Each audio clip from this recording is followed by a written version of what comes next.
Hello, everyone, and welcome to the second part of this two-part podcast episode brought to you by Catapult Healthcare. I'm your host, Gabrielle, and we are joined again by Suzanne Raymond, National Recruiter with Catapult Healthcare, Shannon Kanakaole, Recruiting Operations Manager with Catapult Healthcare, and Paul Hsu, a registered nurse in the great state of Pennsylvania. So thank you guys for joining us again for part two. Thanks, Gabrielle. Thank you. Absolutely. Well, in the previous video, we talked a little bit about how to choose an agency to work with as a registered nurse. And, we are about to continue that discussion with questions about how you should prepare yourself, more specifically for your first day. So, Paul, if I could ask you, how should you prepare for your first day of work? Where do you go? Who do you talk to? All those sorts of things. And, after the first day, do you follow up with the agency or do you wait a week? Definitely follow up with them. My memory serves me correctly. Suzanne may have followed up the end of the day or that day. If not, it might have been the immediate next day to check in with me to make sure I was okay and I was, nothing kind of hit any snags. For your first day and what you're going into, make sure you review your orientation kind of packet. There's going to be a piece of information hopefully most facilities are going to have that they give the agency to make sure the nurse knows here are the expectations. They might be communicating directly with the nurse from the organization, really making sure that you know where you should be, what time you should be there, what the dress code is for that day. Normally, they have some flexibility in those areas because you're not going to be on the floor usually the first day for orientation. And just, the layout of like how long you're going to be there, make sure like if you need to pack a lunch or not, water bottle, small things like that. And just, they'll even have it down to like where you should park, where you expect to park, those kind of things. Make sure, and even if you haven't been to the facility, it might even warrant you driving over there and make sure you get your timing, where to park, where to go, so you don't get lost or kind of mixed up the first day. I would add to that, really from our perspective, and, Susie does a great job at this, right? Not oftentimes recruiters are checking in with their providers. We talk about communications and transparency, right? Communication is at the forefront too of a relationship between provider and agency. And so checking in right at the end of their shift, checking in before they even walk into the doors, also simultaneously, and if the agency has the ability to, reviewing the first day instructions that are also provided to the provider. Sometimes agencies actually obtain the first day instructions prior to them starting. So usually, how it works out, if orientation's on a Monday, we'll get the first day instructions on a Friday, pending clearance from compliance standpoint. Once we get that orientation instructions, ideally in our situation and what Catapult does, we're simultaneously reviewing that information. A big thing that, that's at the forefront of a lot of these hospitals is how large and sizable they are or how many campuses they have, right? I can think about, one facility we do a lot of business with in Hawaii, in the middle of Honolulu, Hawaii, where, there's 3 or 4 campuses that spread throughout, a 250-mile radius island. And so sometimes, if you're just looking online, or sometimes if you're really traveling and you're going from one state to another state that you've never been in before, getting there early, like Paul said, is huge, right? Getting there early and understanding what the lay of the land looks like. But even more importantly, where do I park? Where do I park my car? And where's the entrance to the hospital? Can I just walk in the ER? Where am I going to meet my orientation people? Is it orientation going to even be at the campus that I'm going to be, working at? And those are some things that, especially if you're a new travel nurse, those are things that you might not be thinking about that hopefully from this podcast, you get out of it, right? And I would say, Paul definitely would agree with that. And there's probably a lot more things, kind of going through contracts, Paul, right? That you've learned that, hey, maybe I should have asked that before. I didn't think about it that way too. Of course, and especially if you're coming from out of town, it might not be the best thing to show up the morning of, arrival. You just got in town and you're like, you have only a few minutes to figure out where you need to be. So it's helpful to get there a little bit before, if not the day before. Usually I hear people come in a couple of days before they start somewhere, especially if they're unfamiliar with the area and the facility. Absolutely. And Paul, I mean, there's probably the differences between the contracts as well that maybe you could elaborate a little bit on extending a contract versus canceling one. Sure, I can speak definitely to extending, but the hours that are usually really an upfront thing that you can see that their expectation is usually stocked, usually $36. Some are more, some have flexibility for less. Making sure that if you are in the contract, you started, that one, you're comfortable, going forward. I know sometimes people, they don't, and they feel this is not what they signed up for. That happens, unfortunately. So trying to have communication, like Shannon and Susan said, as much as possible with your recruiter, the facility if need be, and then making adjustments if possible with them. And then where I've come, my experience thus far is I'm going to be over a year with the same facility. So extending my contract has been a relatively easy process for me because Catapult and Suzanne and Shannon have really been able to handle most of that, and very little on my part. Just make sure I'm kind of staying up to date on what the facility is communicating to me. Kind of like, hey, we'd like to extend you. We're going to reach out to your agency, or they say that and nothing's happened. So really just passing that information along to Suzanne mainly, and say, hey, the manager said this to me. Just let you know, follow up, and that's really been a process that is easy to go through. Absolutely. Just finding that comfort, and then also the communication and transparency with your recruiting manager, just so that's there. And Paul, can you also tell us about any adjustments that can happen, during your placement and, if they happen, which they will, and how to deal with them in the best way? Sure. So a lot of contracts have kind of on them, you can be floated to other units, even though you might not be in the float pool. And hospitals have that, so they have the flexibility with their traveling nurses. Some have kind of just like, I'm only here and I only go this one unit or other unit. So sometimes people really get upset when they have to go to another place out of their comfort zone, but it's within the parameters of their contract.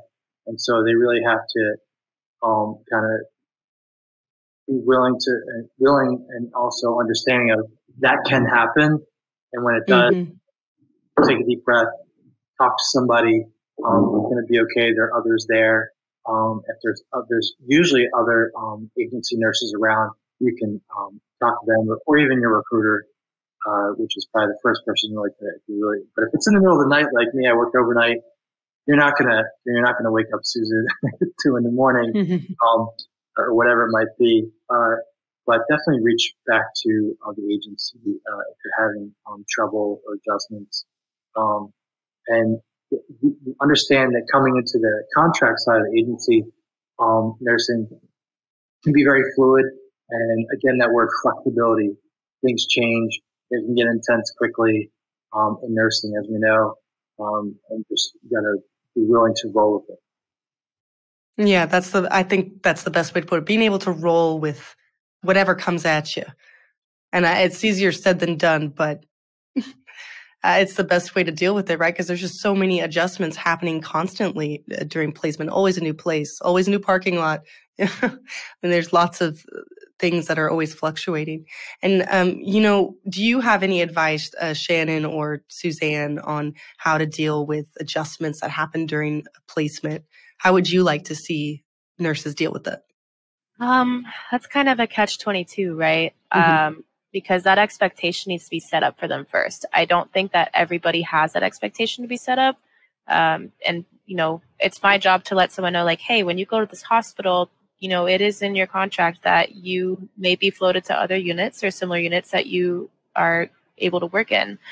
So if I tell people that up front and then they're on the ground and that happens, the first thing I want for them to do is let me know, because I want to know what's happening on the ground there. I'm not there in their shoes. I'm not seeing what's happening on their day-to-day. So I want their feedback on, what their expectation was and what's actually happening on the ground. And then we can kind of talk about, hey, was that really, what we discussed previously going in? Do you feel comfortable doing these things? Is this in your scope of practice? Are you still getting a safe patient ratio? And as long as all the boxes being checked off and, they're at a comfort level with what they're being asked to do, then I feel like we're doing a pretty decent job at making sure that they're, within a safe scope of practice. If something isn't what it's supposed to be, and I tell everyone, I've told Paul as well, just let me know. Tell me that something is not what it's supposed to be. Tell me that they put you in a unit where you have no experience in, because we're going to do what we can on our side to advocate for, our people and make sure that we say, hey, this isn't supposed to be happening right now. They don't have any experience here. Is someone training them? Do you have another, person on site that's helping them in things that they're not comfortable with?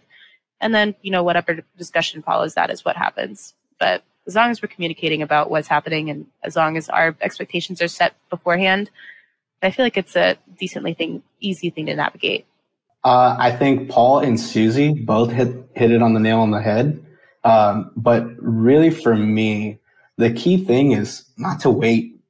If there's any adjustments, especially if it's something that, the provider's making a big decision on, right? If it's important to them or, hey, I'm thinking that I want to cancel my contract, in the middle of this contract because things have changed.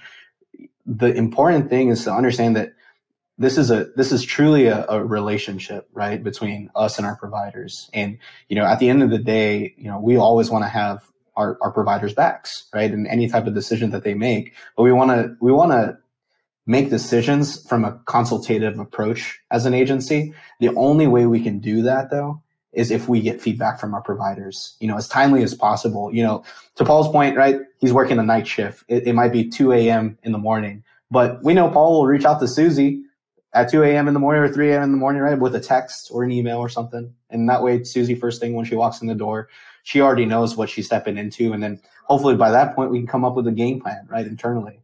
That we can communicate with Paul. But, waiting, for things to pan out or waiting for things to come out is never really the approach that you should take, especially if you're a new travel nurse, right? Just be transparent with your company as well. It's twofold. We want our nurses to be transparent with us, and we'll be as fully transparent with them. That way, any type of issues that come up are always streamlined, right? And I think that's the main important thing. Healthcare, the healthcare industry operates 24/7.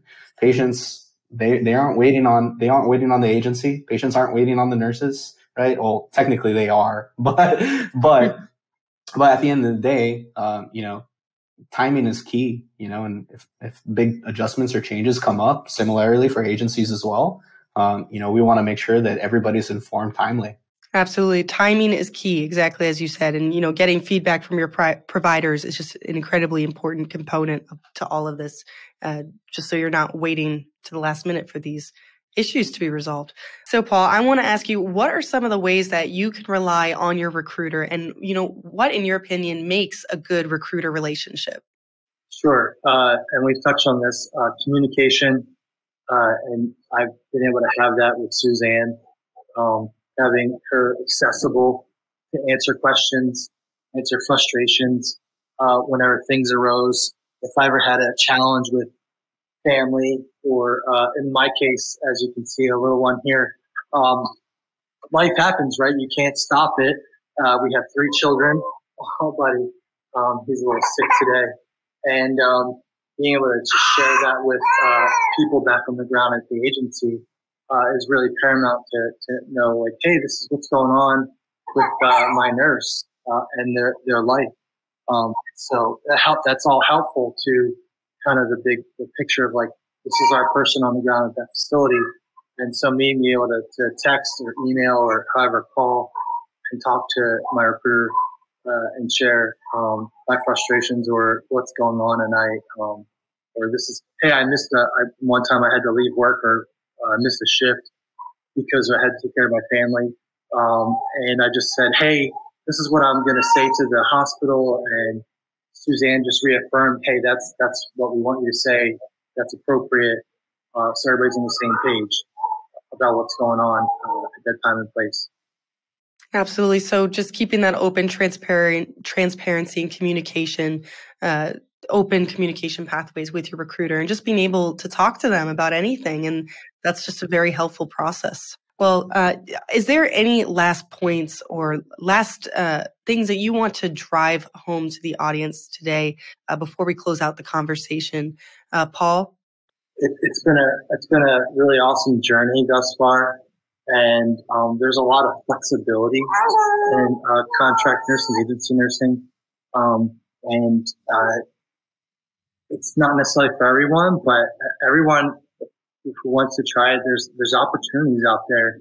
And I've met people that are really nervous at the beginning. It's their first time, but it takes a couple weeks and you realize, this is just being a nurse, but now I'm doing it a little bit of a different way, slightly.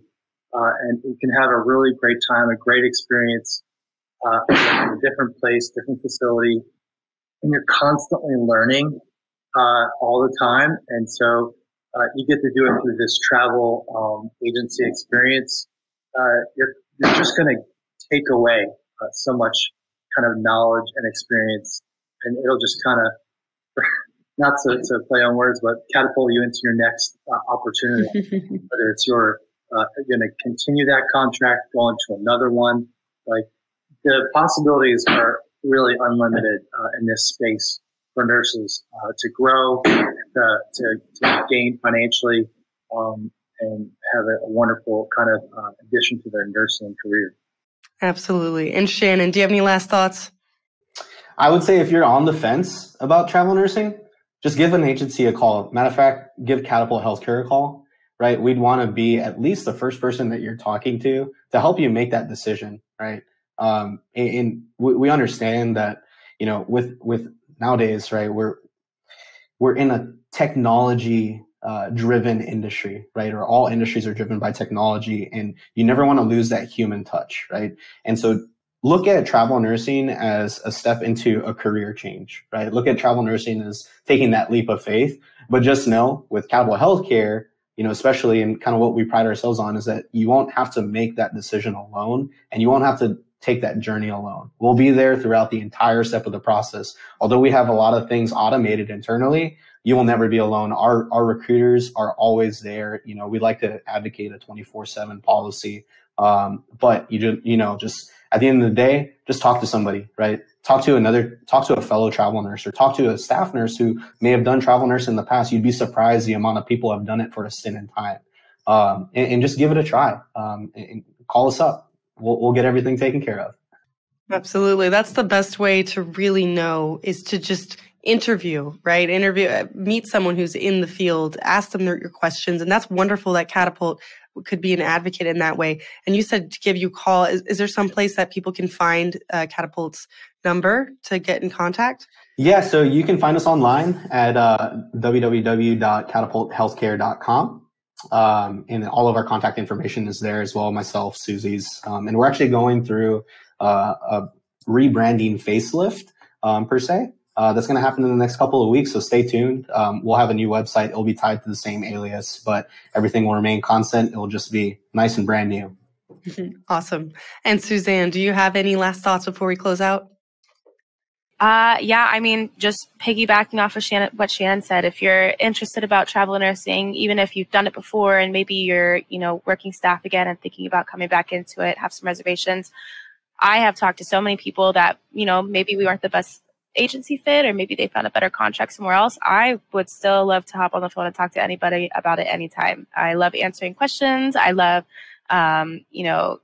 going against challenges and picking apart your brain and letting you pick apart mine. So, I mean, yeah, we're here for you. We love to talk to people. We love to talk to nurses and allied health. And, even if you just want to call and complain to me about what you're dealing with, and then let me know what you're, looking for in the next few months, all of our team is here to do it. And we are very excited for anyone who's able to reach out to us. That's so incredible. And you can find all their contact information at www.catapulthealthcare.com. Is that correct? That's correct. Awesome. Well, that wraps up our conversation for today. So a big thank you to Shannon, Suzanne, and Paul for joining the conversation today about the journey and, the processes of using an agency. And if you want to learn more about Catapult Healthcare and all of the wonderful things they do, please visit catapulthealthcare.com and make sure to check out this podcast wherever it is you get your podcasts at.